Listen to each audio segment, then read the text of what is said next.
안녕하세요. 안녕하세요. 스카이프리즘 김하늘 변호사를 통해 보는 생활 법률 시간입니다. 저는 이 프로의 진행을 맡은 유경란입니다.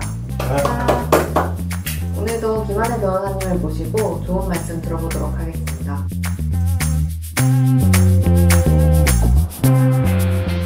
김하늘 변호사님, 최근에 좋은 일이 있었다고 들었어요. 네, 제 입으로 말씀드리기가 좀 부끄럽긴 한데 제가 이번에 대한민국 인물대상 선정위원회에서 주최하는 2022 대한민국 인물대상에서 우수법조인 부문 대상을 수상하였어요.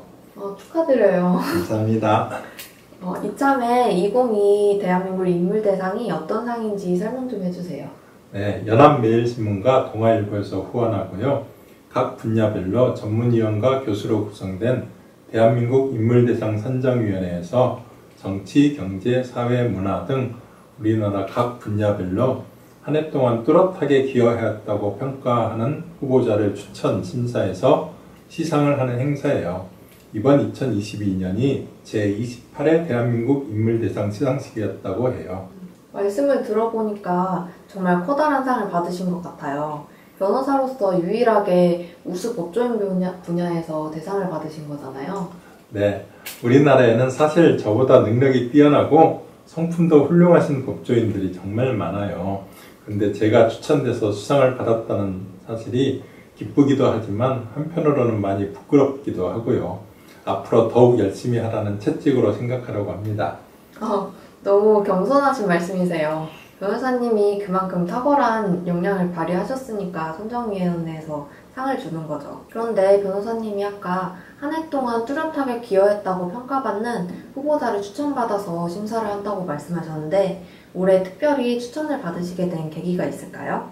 네, 사실 이런 상은 아무래도 언론에 보도가 될 만한 이슈가 있는 사건을 많이 수행을 해야 눈에 띄는데 저는 그냥 일반 민사사건과 형사사건을 주로 수행했기 때문에 저로서도 몹시 의외였어요. 아마도 제가 2020년과 2021년에 평택 미군기지 이주민들과 관련한 행정소송을 수행하면서 그와 관련해서 몇 차례 언론 보도가 나간 적이 있었는데 다행히 그 사건이 2021년에 대법원까지 올라가서 좋은 결과로 마무리되었기 때문에 그 점이 계기가 되지 않았나 싶어요. 그렇군요. 연합매일신문에 보도된 변호사님 수상자 소개 기사에도 평택 미군기지 이주민 사건이 언급되고 있네요. 그러면 오늘은 평택 미군기지 이주민 사건을 설명해 주시는 건가요? 네, 이 사건의 행정소송인데 사실 행정소송은 일반 민사소송이나 형사소송과는 달리 앞으로 소개해드릴 기회가 많지 않을 것 같아서 말이 나온 김에 오늘은 행정소송의 의미, 그리고 행정소송과 민사소송과의 차이점, 그리고 행정소송을 제기할 때 주의해야 할 점, 이런 데에 대해서 조금 말씀해 드리려고 합니다. 네, 그럼 먼저 행정소송이란 무엇인지 말씀해 주세요. 네, 행정소송이란 한마디로 정의하면은 행정청의 처분에 대해서 다투는 소송이에요. 우리가 생활하다 보면 행정청에 신고를 한다든지 행정청의 허가를 받아야 되는 일들이 상당히 많이 있어요. 예컨대 집을 지으려고 하면 구청에 가서 건축허가 신청서를 제출하고 건축허가를 받아야 해요. 장사를 하려고 해도 업종에 따라 구청에 신고를 하거나 허가를 받아야 해요. 소득을 올리면 세무서에 세금을 신고 납부해야 되고 그 내역이 불분명하다고 세무서에서 판단하면 세무조사를 받고 과세처분을 받기도 하죠. 또는 국가에서 고속도로를 건설하려고 하는데 내가 소유한 토지가 사업계획 부지에 포함되어 있으면 내 의사와는 상관없이 강제로 수용을 당하고 보상금을 받게 되죠.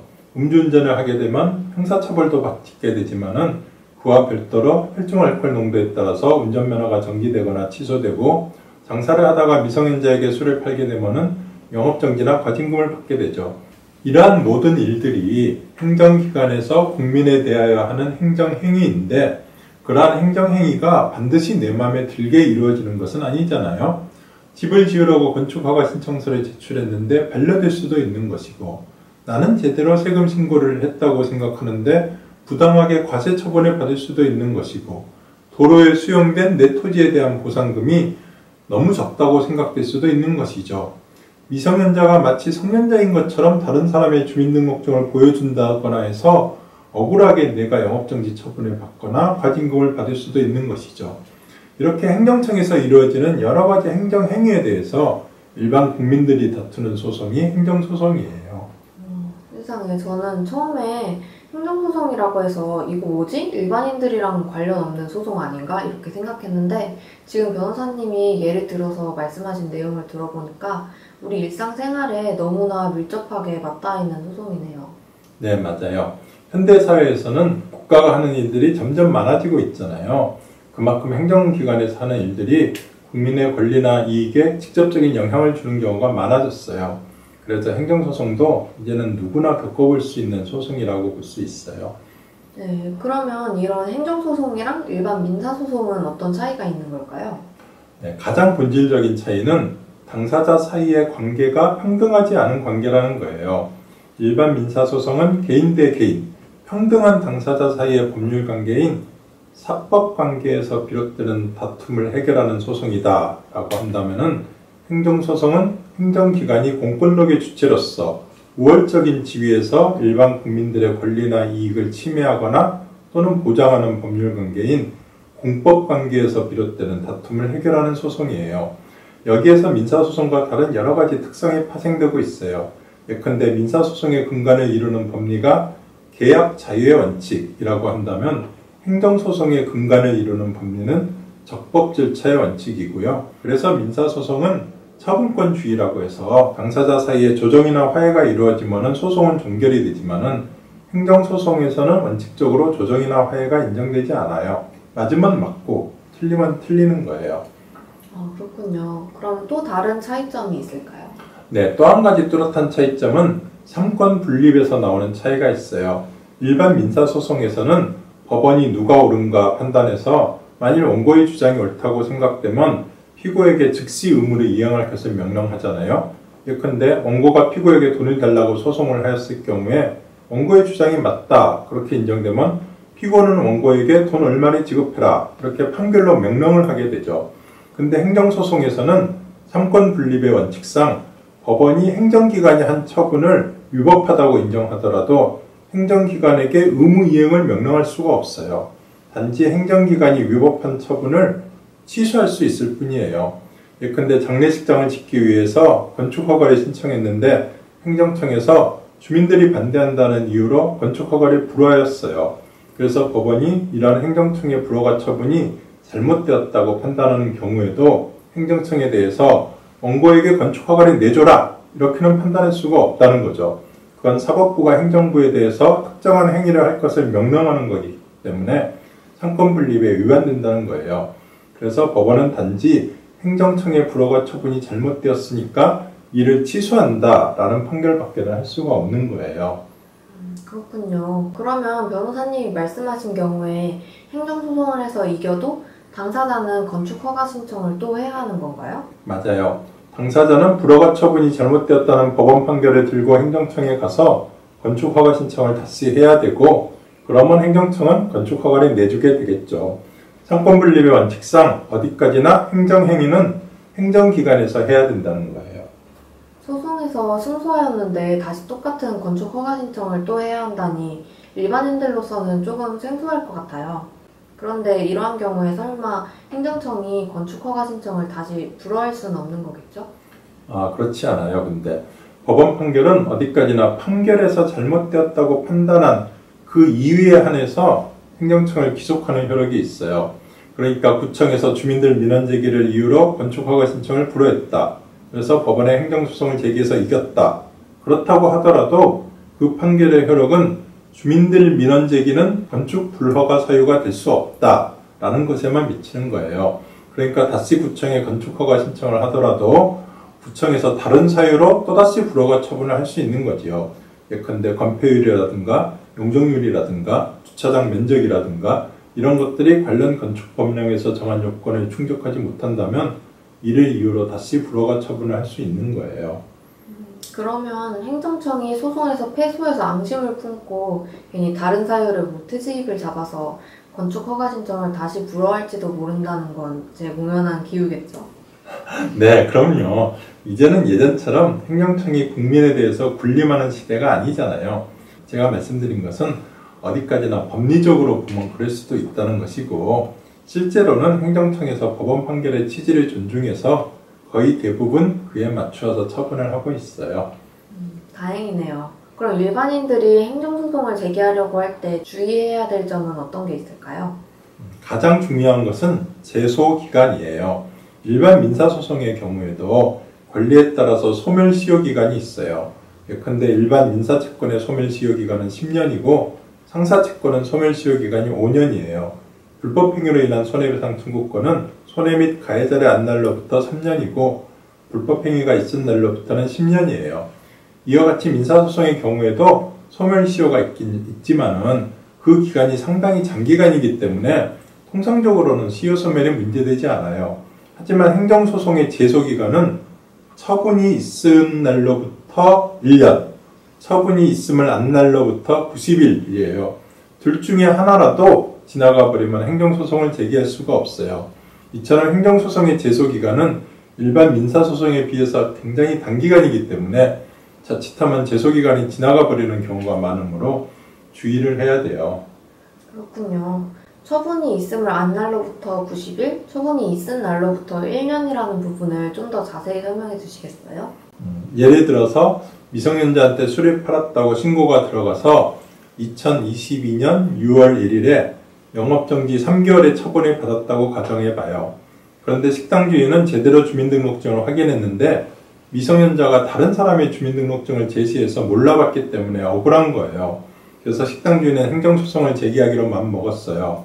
이 경우 행정처분이 내려지면 당사자에게 이를 통고하잖아요. 식당 주인이 영업정지 3개월의 처분을 통고받은 날짜가 6월 5일이라고 가정을 해봐요.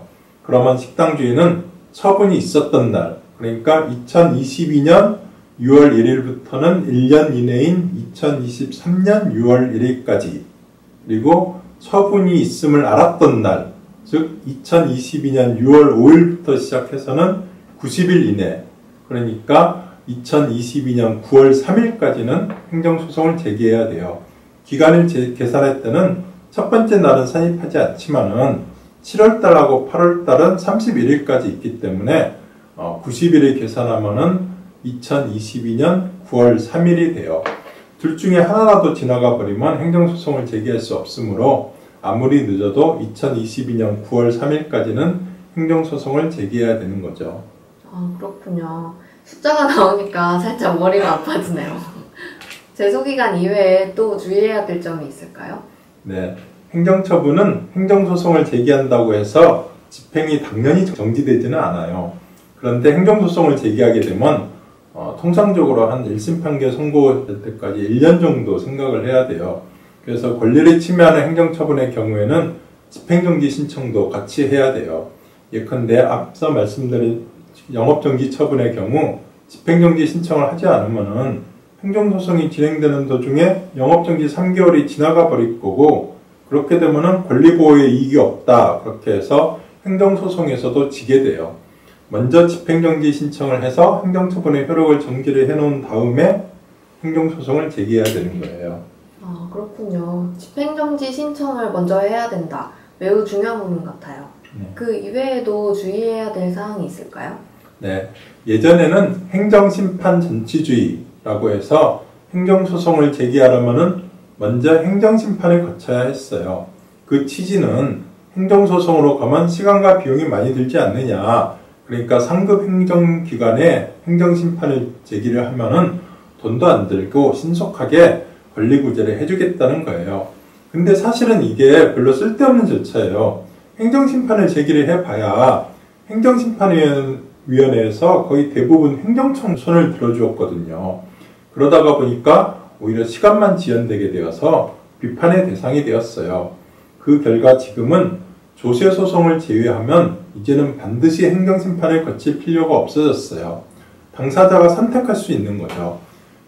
일단 행정심판을 청구해서 그 판단을 받아본 다음에 행정소송을 제기해도 되고, 구태여 행정심판을 제기하지 않고 바로 행정소송을 제기해도 돼요. 다만 과세처분에 불복하는 조세소송의 경우에는 아직까지도 행정심판 전치주의를 그대로 유지하고 있기 때문에 반드시 조세심판 절차를 거친 다음에 행정소송을 제기해야 돼요.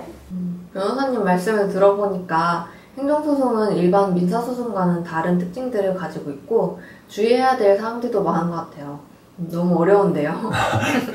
네, 좀 어렵죠. 그래서 일반 민사소송에서도 변호사의 도움이 필요하지만은 이런 행정소송에서는 더더욱 전문적인 지식과 경험을 갖춘 변호사를 선임해서 소송을 수행하는 것이 필요하다고 할 수 있겠어요.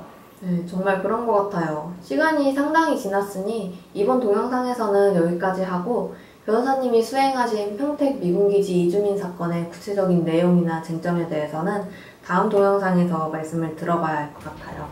변호사님, 오늘 말씀 고맙습니다. 네, 다음 동영상에서 다시 뵙겠습니다. 감사합니다. 감사합니다.